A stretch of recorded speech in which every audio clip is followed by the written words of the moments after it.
So all these right-wing commentators are really falling all over themselves to defend Donald Trump. Well, actually, that's not fair. There are some that are actually being honest. Steve Doocy comes to mind. There's some others on Fox who are willing to entertain reality to a certain extent. But there's others who are still ride or die for Trump, and they're in play defense mode. So Jesse Waters goes out on his show, and he's one of these people who's still, coddling Trump's nutsack. He goes out there, and he tries to come up with a crafty little argument to defend Trump from all these indictments vis-a-vis the fake electors and January 6th and all that stuff. And man, I cannot tell you how horrible this point is. This point, he makes this argument, but his point actually proves, my case and the left's case way more than it proves his own. So let's watch, and then I'll break it down for you. If Al Gore had asked Florida to send an alternate slate of electors after the 500-vote recount margin, Al Gore would have been charged with conspiracy to defraud the government? Al Gore believes he won that election. His opponent's brother was the governor of Florida in an election this close. You're saying Al Gore working the phones before certification was illegal? It's preposterous. There were alternate electors sent in 1876. There were alternate ones sent in 1960. On advice of counsel, Trump asked Pence to kick it back to the states for recertification, whereas state legislatures are constitutionally empowered to determine elections. That's called politics.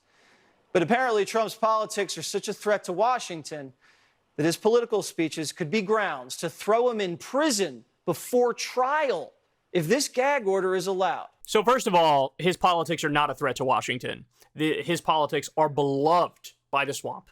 His politics are beloved by corporations and billionaires. So he's not a threat to the establishment just because he's an unhinged criminal maniac. Okay, that's point number one. Point number two is the difference between this time and all the times he pointed out with alternate electors is that in this instance, we had every single Secretary of State and every single governor had already verified this thing is done. We looked at it 17 ways to Sunday. It's over. Biden won. And he still continued not with, quote, alternate electors, but with, quote, fake electors by their own admission. By their own admission. So he was trying to overthrow an election that was already decided in at least 5 different swing states. And he knew that what he was doing was wrong. He knew he didn't win the election, but he continued with it anyway. So this is just politics. What are you talking about? But guys, the most important point here, he brings up Al Gore trying to make his own case. This makes the opposite of your case. So first of all, we're going to get to the numbers in a second. But Al Gore arguably actually won that election. Okay, he won it. He won it. Again, I'll show you the breakdown as to what happened with the scandal, how they counted the votes, what the timeline was, etc. We'll get to that in just a second. But Al Gore, even though he, at least according to some counts, won the election, he conceded. He didn't do fake electors. He conceded, and there were many people on the left and many liberals who were like, don't concede, you won the election. So he literally did the exact opposite of Donald Trump. So how can you make this argument? This makes our point for us. And in the case of Trump, let's be clear, he did not, by any count, win the election. In fact, when they did the Arizona audit, because they thought, Trump definitely won Arizona, Biden ended up winning by more votes than he won by on election day. So what happened with Al Gore? This article breaks it down completely. So in the wake of the election, it was, like a 500 vote margin. All these news agencies got together and were like, let's do a recount where we go through all of the ballots and we determine who really won. Because what happened is the Supreme Court intervened and said, no, you basically can't do a recount. And they quickly handed it over to Bush. And of course, Jeb Bush was the governor of the state of Florida. That's George W. Bush's brother. And the Supreme Court was very conservative. So they basically intervened and said, nah. What the call was on election night, we're just going to stick with that. That's it. It's over. There's a famous Brooks Brothers riot. Look that up if you're unfamiliar with that. But when all these news agencies got together, and it was a lot of them, it was CNN, the New York Times, the Wall Street Journal, the Tribune Company, the Washington Post, the Associated Press, the St. Petersburg Times, and the Palm Beach Post. All of them paid this group called the National Opinion Research Center. They were all involved at the University of Chicago. And they said, let's go in there and actually determine who won.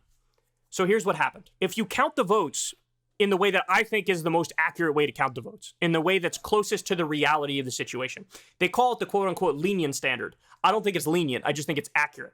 So the way this works is you count the votes and you take all of what's called the dimpled chads, the hanging chads, and you count them as a vote for whoever has the dimpled chad or the hanging chad. So what that means is, at the time, they had these voting machines where you had to push a thing that pokes a hole through, which says who you voted for, right? And in some instances, you push the lever, and it would just make a dimple in the thing. So if there's like an old grandma trying to vote and she doesn't push hard enough or whatever, then maybe it's just a dimple by the person who they voted for.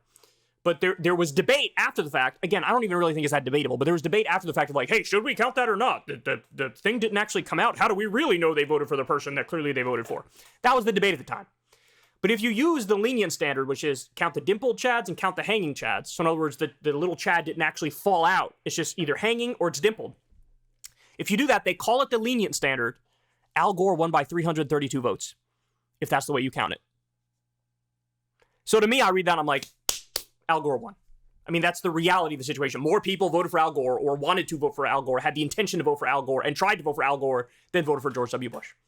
Even given that Gore won, and they didn't know this at the time, of course, but he still came out there and said, well, Fox News called it for George W. Bush, and what are you going to do? And, I want to recount, but am I really going to keep pressing this thing? And so he did literally the polar opposite of Donald Trump. Now, by the way, they go on to say, there's different standards that you use. So the Palm Beach standard, what they say here is, it counts the dimples as votes only if the dimples are found in other races on the same ballot.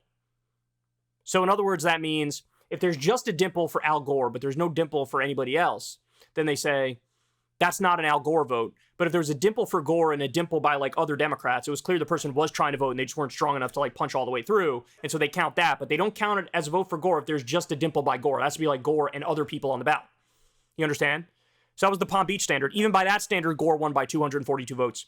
Then you have what's called the two-corner standard, which is a stricter standard. They say at least two corners of the chad must be detached for it to count as a vote. So a dimple chad doesn't count, but a hanging chad counts. By that count, Bush won by 407.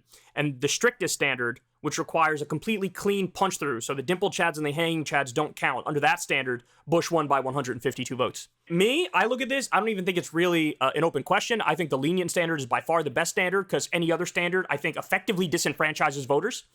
So I think Gore won by 332 votes. But again, even with all of that, Al Gore conceded. And there were people who were like, don't concede, but he still conceded. Because he wanted to do the whole, like, continuity of the country, peaceful transfer of power, let's not cause a constitutional crisis. And Trump lost by a lot, and he turned around and was like, no, I won. And he's trying to make the argument, well, what if Al Gore did what Trump did? If Al Gore did what Trump did, first of all, it would be more understandable because he actually won. But second of all, even in that scenario, I bet he would have been charged. Jesus Christ. So this isn't a defense. This is a horrible, horrible point from Jesse Waters. But of course, I should expect nothing different from Jesse Waters. He's one of the biggest Trump sycophants and hacks. Hey y'all, do me a favor and like and subscribe. It helps out big time in the algorithm. Click the bell as well for notifications when videos drop. And watch that video on screen right now. You know you want to.